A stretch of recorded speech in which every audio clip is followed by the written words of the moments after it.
Whether you're married or you're dating somebody, or you are already well into the dating and your girlfriend, boyfriends living together or not, you would be making a grand mistake by not paying very, very close attention to her friends. These single women, if you're dating a single woman that's past her 20s, which a great many of you are, these women are usually products of divorces, and great majority of them cannot get back together with someone again and end up really being jumping from date to date until they can't date anymore.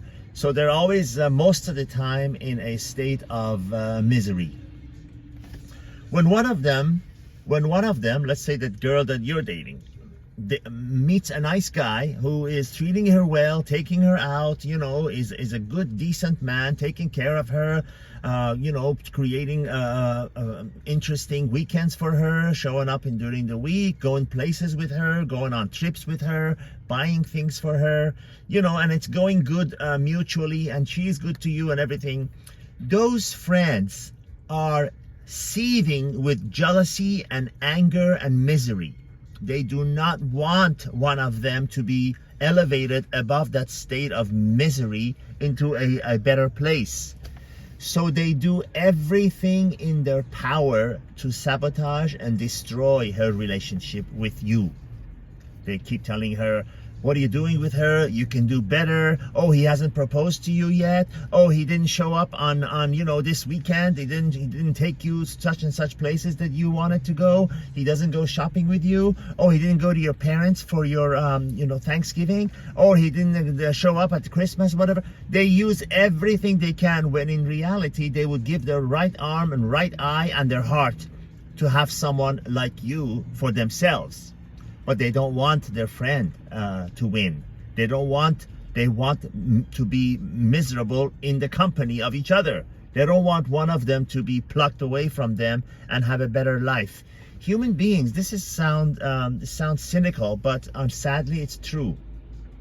Human beings are envious. Human beings are envious, and they generally do not want, the majority of them, not all, most definitely not all.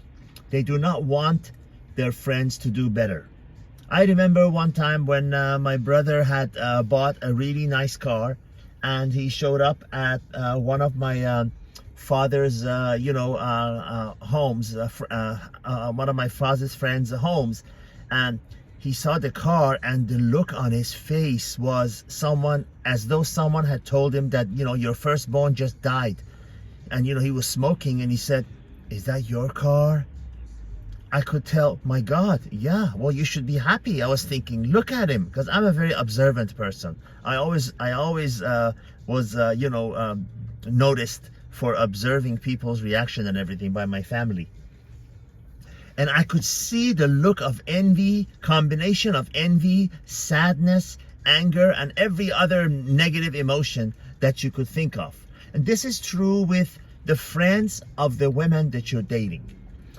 Trust, believe me, they're friends that are miserable. They have bad boyfriends or no boyfriends, and they're with some loser, which is even worse than having no boyfriend.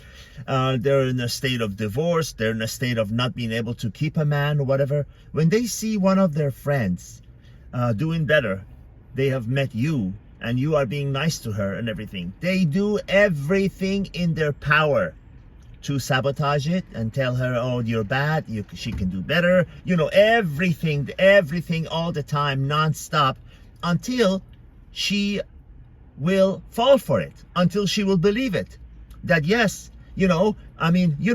if you dealt with someone, whether it's men or women in your life, they ask you to do something 99 times and you say yes. And then for the 100th time, they ask you to do something and you just physically, for whatever combination of reasons, are unable to accommodate them.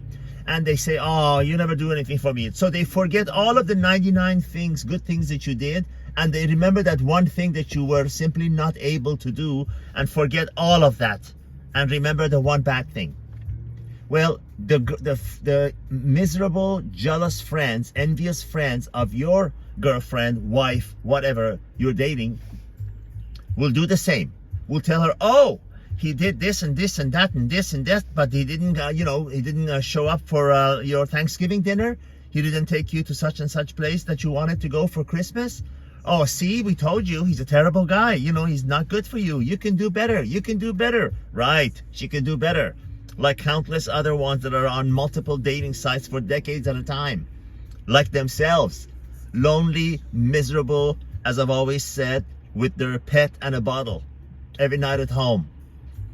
And once they reach that goal, once they get their friend to drop you for BS, cockamamie reasons, they're happy, they're miserable. Oh good, she's back in our circle again. We are misery loves company. She's back with us again. She has no chance. We sabotaged. Mission accomplished. So be very careful when you're dating somebody, even if you're married, or if you're living with somebody, or you are steadily going, with somebody for a while. Be very mindful of her friends, who she chooses to hang out with, and what kind of life they're having. Because believe you me, envy is a part of human being. I will leave you with this story about a man who won the lottery. And I think he was from United States, from the state of Minnesota. You can look him up. Anyways, he won a large amount of money, like $90 million or something. But you'll be shocked to know that after about 3 years, he says, the biggest wish I had was that I had never won this money.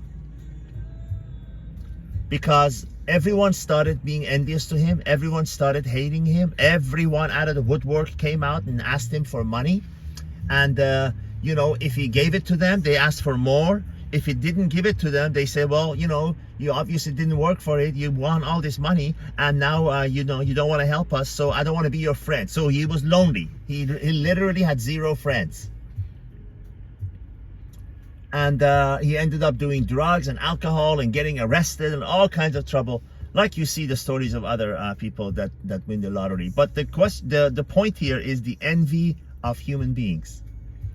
Great majority of people outside of your family and your true friends don't want to see you win in life, don't want to see you do good. It's sad, but it's true.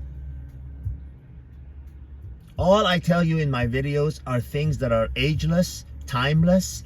Doesn't matter from what country you are, doesn't matter what culture, what religion, what sex you are, what part of the world you were raised in, what religion and culture, doesn't matter.